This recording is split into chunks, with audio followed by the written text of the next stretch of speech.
guys, andito na tayo. Pupunta ako dito sa may kaibigan ko. Ayun o. Pinapunta niya ako ngayon.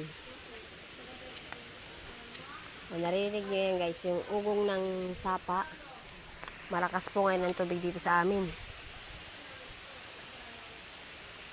Kaya pupunta tayo dito. Hindi dito sila, aakit ako. Sa ate.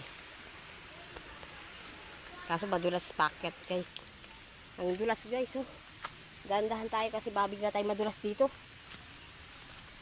Sobrang dulas oh. Ayun po yung bahay niya oh.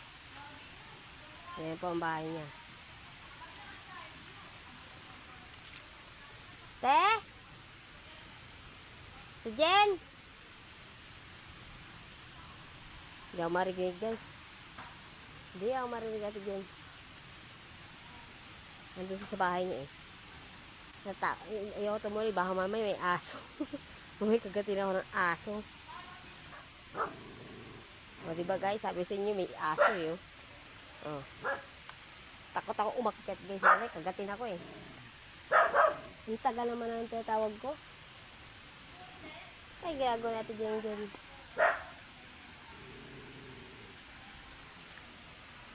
May bibigay daw sa panggulay. Kaya pinuntahan ko kahit ganito panahon. Pumunta ako guys. Kaso di ko siya makita. Nasaan na siya. Baba tayo doon sa may gabihan niya. Ayun po yung puputo-puto namin yung gabi niya. Wait lang guys. Punta tayo doon. Ang tagal niya guys. Ayun niya, di pa siya bumababa. Oh, dito yan niya. Ay. Ayan guys, oh. Wala doon sa Ate Jen. Mamaya, babalik na ako guys dito mamaya. Para, makakuha. Wala akong kasama eh. Mamaya eh, may matapakan akong hindi ko ba dapat matapakan. Ayan guys, ah. Diba? Oh. Kawawa dito ang lasing. Pag may lasing na punta, gulong-gulong hanggang doon sa ibaba. So, ayan guys. So, ito ang kanila. Yan. Yan ang pinapuntahan ko dito. Pag ako gusto manghingi ng maigugulay dito pupunta.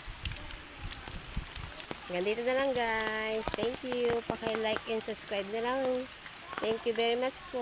And God bless po.